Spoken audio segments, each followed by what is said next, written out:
अस्सलाम वालेकुम everyone and welcome back to another episode of design academy. ये है जी एपिसोड नंबर 19 अडोबी फोटोशॉप 2020 की, जिसमें हम इरेजर टूल्स को डिस्कस करने जा रहे हैं। सो विदाउट एनी इधर उधर की, लेट्स गेट स्टार्टेड। ओके जी, यहाँ पर होता है हमारे पास इरेजर टूल। ई इसका शॉर्टकट है। अगर आप कीबोर्ड से ई प्रेस करें तो आपका इरेजर टूल सिलेक्ट हो जाएगा। ठीक है, it's similar to brush tool. और यहाँ पर होता है ये। इसके अलावा यहाँ पर क्लिक करके हम इसका साइज सेलेक्ट कर सकते हैं, इसकी हार्डनेस ले सकते हैं। तो यहाँ पर राइट क्लिक करना है आपने, ये देखें, और यही सेटिंग आपके पास आ जाएंगी। इसके अलावा हम ब्रश की टिप्स वगैरह यहाँ से सिलेक्ट कर सकते हैं जो ऑलरेडी इंस्टॉल्ड है। नॉर्मली हम राउंड वाला ही यूज़ करते हैं क्योंकि it's a simple eraser tool. और इसके अलावा यहाँ पर ओपेसिटी है, यानी कि आपने अपनी जो इरेजर टूल की ओपेसिटी कितनी रखनी है, जस्ट लाइक ब्रश टूल। उसके बाद यहाँ पे मोड्स हैं, ब्रश मोड आ गया, फिर पेंसिल मोड आ गया, एंड देन ब्लॉक मोड आ गया। ठीक है, ब्लॉक में देखें आप, ब्रश की टिप है वो एक ब्लॉक की शक्ल में, स्क्वायर की शक्ल में। ठीक है, तो यहाँ पे पेंसिल जो है वो एजेस हार्ड रखता है हमेशा। अगर मैं जूम करके दिखाऊँ तो ये एज काफ़ी हार्ड है, जबकि ब्रश के साथ हम जो है एज तो इसकी भी हार्ड है लेकिन उसकी कुछ ज़्यादा ही हार्ड है। ये देखें, मैं जूम करके दिखाता हूँ, ये इसके एरियाज़ जो हैं वो बहुत ज़्यादा पिक्सेलेटेड है, जबकि अगर हम ब्रश करेंगे तो उसके एजेस जो हैं वो आगे से सॉफ्ट हैं। ठीक है, उस तरह हार्ड नहीं है। तो दोनों का मैं लगा के दिखाता हूँ जी, यहाँ से डिफरेंस। तो ये देखें, इसकी एजेस जो हैं वो थोड़ी सॉफ्ट हैं, जबकि इसकी एजेस बहुत ज़्यादा हार्ड है। तो यहाँ पे आपके पास मोड है, चाहे आप पेंसिल यूज़ करें, चाहे आप ब्लॉक, अगर ब्लॉक की शक्ल में रेजर करना यूज़ तो वो भी कर सकते हैं। इसके अलावा यहाँ पर नॉर्मली जो ब्रश जिस तरह हम यूज़ करते हैं उस तरह भी यहाँ पर अवेलेबल है। तो सबसे पहले देखें, यहाँ पर ब्रश है, मैंने सेलेक्ट किया 414 पिक्सल्स का, और यहाँ से हार्डनेस मैंने इस वक्त ली हुई है 100%, और क्लिक और ड्रैग करना शुरू कर दिया। देखें बेसिकली ये कर क्या रहा है कि जो आपका बैकग्राउंड है नीचे से वो दिखा रहा है, ऊपर से इमेज रिमूव हो रही है। अगर मैं यहाँ से बैकग्राउंड स्वैप करता हूँ, यानी ये वाला कलर बैकग्राउंड पे लेके आता हूँ और रिमूव करता हूँ, तो वो पीछे से आपका बैकग्राउंड शो करवा रहा है। द बेस्ट वे ये है कि आपका जो बैकग्राउंड डॉक है उसको ओपन कर लें और उसके बाद आप इसको रिमूव करें, तो नीचे से आपको ट्रांसपेरेंट पिक्सल्स दिखना शुरू हो जाएंगे। ये वाला जो एरिया है ये ट्रांसपेरेंट है। इसके अलावा आपको मैंने सॉलिड कलर का बताया था, यहाँ से हम सॉलिड कलर ऐड कर सकते हैं और ओके प्रेस कर दें। इसको हमने ड्रैग करके नीचे ले आते हैं, अपनी लेयर 0 सेलेक्ट करते हैं और क्लिक और ड्रैग करते हैं। ये देखें, तो नीचे से आपको जो कलर आप दिखाना चाहते हैं वो हम देख सकते हैं। इसके बाद हम यहाँ पर या राइट क्लिक करके इसकी हार्डनेस को ज़्यादा और कम कर सकते हैं। ठीक है, ये बिल्कुल 0% हार्डनेस है एजेस की, ये 33% है। यहाँ पर साइड पे कहीं क्लिक कर दें ताकि वो डायलॉग बॉक्स डिसअपेयर हो जाए, और फिर हम इसको क्लिक और ड्रैग करके ऐसे रिमूव कर सकते हैं। ठीक है, अब ये हम क्यों यूज़ करते हैं, समटाइम कुछ इमेजेस के साथ हम लाइक पंगे शंगे ले रहे होते हैं और कुछ पार्ट वैसे ही रह गए होते हैं, तो हम उसको अरेज कर सकते हैं इरेजर टूल के ज़रिए। तो ये आपका जी सिंपल इरेजर टूल है। यहाँ से हम ओपेसिटी कम करेंगे तो आपका जो एरिया हम रिमूव कर रहे हैं, ठीक है, वो है ट्रांसपेरेंट हो जाएगा। ठीक है, नीचे से जो बैकग्राउंड है वो ये वाला है। ये देखें, यहाँ से मैं ये ओके प्रेस कर रहा हूँ, जबकि ये हमने फुल 100% ओपेसिटी रखी थी, और ये वह जो है यहाँ पर हमने 50% ओपेसिटी रखी है, और थोड़ा थोड़ा आपको दिख रहा है। ठीक है, बेसिकली आपके टूल की ट्रांसपेरेंसी है। सिमिलरली यहाँ पर फ्लो है इसका, ब्रश का 0 करेंगे तो वो बिल्कुल ही ब्रश नहीं चलेगा। तो जैसे जैसे फ्लो बढ़ता रहेगा आपके ब्रश की फ्लो जो है वो इंक्रीज होती रहेगी। यहाँ से मैं ओपेसिटी ज़्यादा कर रहा हूँ। ठीक है, ये देखें, और इसी तरह यहाँ पर फ्लो है।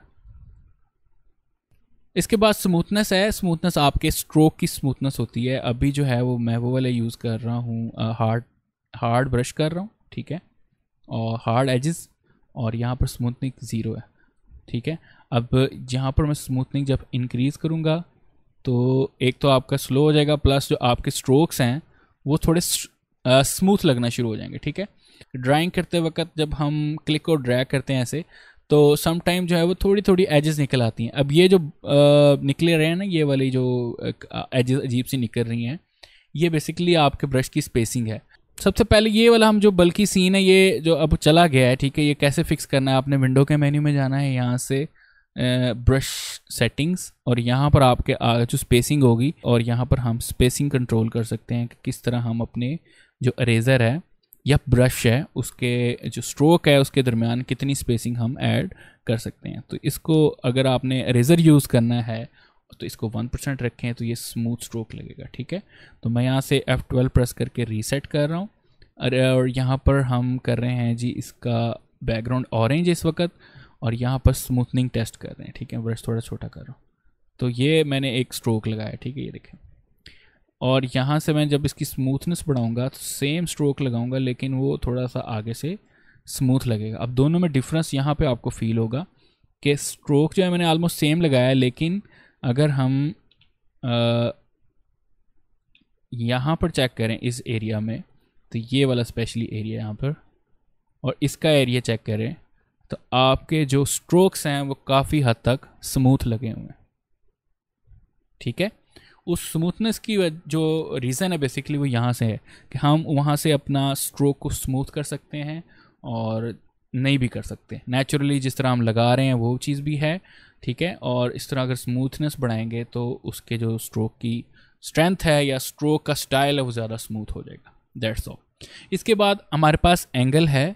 एंगल क्या करता है, अगर आपका ब्रश का टिप जो है वो और शेप का है तो वो हम यहाँ पर इसका एंगल चेंज कर सकते हैं। फॉर एग्जांपल यहाँ पर मैंने इरेज़र टूल सेलेक्ट किया हुआ है, ठीक है। इरेज़र टूल राइट क्लिक करेंगे। अगर आपके पास कोई ऐसा ब्रश है, ये देखें जैसे ये मैंने ब्रश ले लिया इस वक्त, और यहाँ पर मैंने इसका स्ट्रोक लगाया, ये देखें, ठीक है। अब बैकग्राउंड हमारा यहाँ पर वाइट था तो मैं ब्लैक कर रहा हूँ, ये देखें।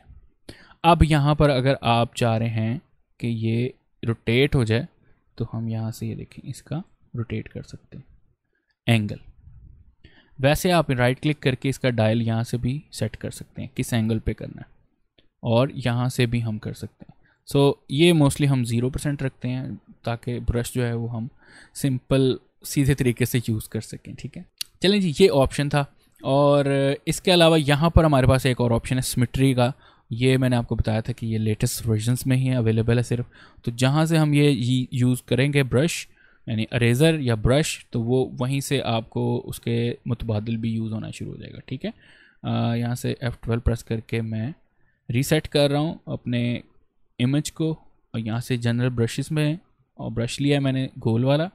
अब यहाँ से मैंने ऑन किया है। अब देखें यहाँ पर आपके पास डिफरेंट सिमेट्री के ऑप्शन है। फॉर एग्जांपल मंडाला आर्ट होता है एक, ठीक है। और अगर आप गूगल कर लें तो आपको बेहतर अंदाज़ा हो जाएगा। तो ये हम कितने सेगमेंट्स बनाना चाहते हैं, ये ओके प्रेस कर दें, ये इसको उठाएं और यहाँ पर सेट कर दें, ठीक है। तो यहाँ पर आप जब ड्रा करेंगे तो हर लाइन के इर्द गिर्द वो ड्रा होना शुरू हो जाएगा, ठीक है। ये देखें, तो ये मंडाला आर्ट है। ये अगर आप गूगल कर लें तो आपको बेहतर तरीके से अंदाज़ा हो जाएगा कि ये क्या चीज़ है बेसिकली, ठीक है। सो यहाँ पर आपके पास ये इरेज़र टूल था, इस तरह हम इसका यूज़ करते हैं। यहाँ पर सेकंड पे हम करते हैं जी, इसमें मैजिक इरेज़र टूल है, ठीक है। Magic eraser tool is similar to magic wand tool. वो सिलेक्शन के लिए यूज़ होता है, ये डायरेक्ट उसको डिलीट कर देता है, ठीक है। जैसे हमने मैजिक वॉन्ड टूल किया था तो वो सिंगल कलर को पिक करने के लिए प्लस टॉलरेंस को देखते हुए हम यहाँ से फॉर एग्जांपल ब्लू वाला है, मैंने क्लिक किया है तो उसने सारा ब्लू सेलेक्ट कर लिया सिंगल क्लिक पे। यहाँ पर अगर हम टॉलरेंस 32 रखें तो सिंगल क्लिक पे ये हम सेलेक्ट कर सकते हैं, ठीक है, ये मैजिक वॉन्ड टूल। जबकि अगर टॉलरेंस यहाँ से इंक्रीज़ कर दें तो उसकी कलर की रेंज बढ़ जाएगी। आप कह सकते हैं कि जहाँ जहाँ पर उसको ब्लू दिखेगा वो कोशिश करेगा उसको सिलेक्ट करें। सिमिलर कॉन्सेप्ट के साथ हम यहाँ पर हमारे पास है मैजिक इरेज़र टूल, ठीक है।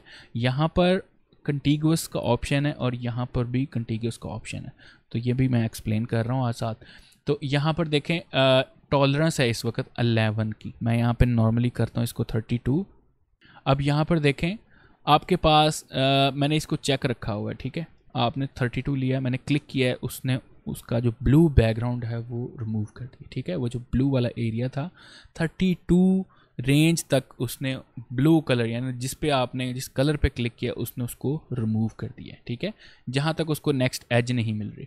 एक बात आपने याद रखनी है कि इस टूल से या आप मैजिक वॉन्ड सिलेक्शन से जब आप सिलेक्शन या अरेज करेंगे, ठीक है, तो वो आपकी एजेस इस किस्म की हार्ड आएंगी, ठीक है। तो सबसे पहले हम इसका लॉक ओपन करते हैं, इसके नीचे सॉलिड कलर देते हैं जिसका कलर हम ले लेते हैं कोई ऑफ सा, जो डिफरेंट हो हमारे बैकग्राउंड से। अब मैं यहाँ पे अपनी लेयर 0 ऊपर कर रहा हूँ और इसको मैंने क्लिक करके दिखाया है, ठीक है। आपको देखें उसने जहाँ जहाँ पे उसको नीला दिखा है उसने उसको रिमूव कर दिया और आगे जो है कलर चेंज हो गया था, ठीक है। यानी कि जो उसका टॉलरेंस जो है जहाँ तक उसने उसको मीट करवाया है, जो उसका आप कह सकते हैं टारगेट था, टॉलरेंस था, वहाँ तक उसने वहाँ उस ब्लू को रिमूव किया है। उसके बाद नए कलर की एज शुरू हो गई है या एज उसको दिखी है तो वहाँ तक उसने उसको स्टॉप कर दिया, ठीक है। नेक्स्ट हमारे पास ऑप्शन यहाँ पे कंटीगुअस का है। कंटीगुअस क्या होता है जी, कि एक क्लिक पे पूरी फ़ोटो में जहाँ जहाँ वो कलर है उसको सिलेक्ट कर ले या उसको रिमूव कर दे, ठीक है। अब सिलेक्शन यहाँ से होती है, ठीक है, मैजिक वॉन्ड टूल से, और मैजिक इरेजर टूल से रिमूव होता है कलर साथ ही। तो अब मैं क्लिक करूँगा, ये देखें उसको वहाँ से भी कलर उसने रिमूव कर दिया जो उसके एज, हालांकि यहाँ पे एज आ रही थी, उसको चाहिए था यहाँ पे आकर रुक जाता, लेकिन हमने ये अनचेक किया है। वो अब क्या कर रहा है कि पूरी फ़ोटो में जहाँ जहाँ से उसको मिला है ना ब्लू या वो कलर जिस पर हमने क्लिक किया है उसने सारे को रिमूव कर दिया। सिमिलरली हम अगर यहाँ से मैजिक वॉन्ड टूल कंटीगुअस अनचेक करें, क्लिक कर दिया तो उसने देखें कौन कौन सा कलर सेलेक्ट कर लिया based on our given tolerance value. So अगर मैं यहाँ पर 32 कर रहा हूँ और क्लिक कर रहा हूँ, ये देखें तो आपके पास वही सिलेक्शन होगी जो हमने मैजिक इरेजर से की थी, ठीक है। तो ये आपके पास बड़ा ज़बरदस्त ऑप्शन है जब आपके पास सेम कलर हो और आप चाहते हैं कि पूरी इमेज से आपने वही कलर रिमूव करना हो, तो हम यहाँ से कंटीगुअस करेंगे, ठीक है। अब नेक्स्ट हमारे पास ऑप्शन जो है वो ओपेसिटी का है। ओपेसिटी क्या करती है, वही जैसे हमने इरेजर टूल में किया है कि आपके उस टूल की जो है ट्रांसपेरेंसी को कंट्रोल करते हैं। तो हम यहाँ से कम कर रहे हैं ऑलमोस्ट 36%, ओपेसिटी कम कर दी, मैंने क्लिक किया है, ये देखें नीचे ट्रांसपेरेंट हो गया। क्यों हो गया, क्योंकि हमारे नीचे कोई लेयर नहीं है और ये बैकग्राउंड लेयर, जैसे मैंने क्लिक किया उसका लॉक भी ओपन हो गया, उसने उसको थोड़ा सा ट्रांसपेरेंट भी कर दिया। लेकिन अगर इसके पीछे हम यहाँ पर कलर एक फेंकते हैं और इसको सॉलिड कलर को नीचे करेंगे कि नीचे नहीं हो रहा, तो इसका मतलब है कि ये इमेज आपकी लॉक्ड है, इसको ओपन करना है, डबल क्लिक कर लें, ओके प्रेस कर दें और यहाँ पर आके आप इसको रिमूव कर सकते हैं। दोबारा क्लिक करेंगे तो और स्ट्रॉन्ग 34% मज़ीद उसको ट्रांसपेरेंट ख़त्म कर देगा। ये देखें, ठीक है। तो ये बार बार क्लिक करने से आपका जो है वो ओपेसिटी जो है वो उस तरह डाउन होना शुरू हो जाती है, ठीक है। लेकिन अगर आप 100% रखेंगे तो फिर एक ही स्ट्रोक में उसने सारा रिमूव कर देना। ये देखें, तो ये थी इसकी जी ओपेसिटी, और इसको जो है हम यहाँ पर यूज़ कर सकते हैं जब हमने कोई किसी कैनवस से, किसी इमेज से सिंगल क्लिक पे आपने कोई कलर रिमूव करना हो। लेकिन इसका नुकसान ये है कि इसकी एजेस जो हैं वो हार्ड रह जाती हैं। यहाँ से मैं कंटीगुअस ऑन कर रहा हूँ, क्लिक किया है, आपको अगर जूम करके दिखाऊँ तो मोस्टली एजेस काफ़ी हार्ड हैं, ठीक है। तो ये आपने याद रखना हमेशा। तो ये थी गाइज इरेजर टूल्स जिनको यूज़ करते हुए हम बैकग्राउंड भी इरेज कर सकते हैं और इमेजेस के अंदर से कुछ चीज़ें अगर रिमूव करनी है तो वो भी कर सकते हैं, स्पेशली जो रास्टराइज्ड लेयर होती हैं उनमें से। सो होपफुली नेक्स्ट एपिसोड में बैकग्राउंड इरेजर टूल सीखेंगे हम और उसका यूजेज बताऊंगा, किस तरह हम बैकग्राउंड को रिमूव कर सकते हैं उस टूल को यूज़ करते हुए। सो मिलते हैं नेक्स्ट एपिसोड में। टेक केयर एंड अल्लाह हाफिज़।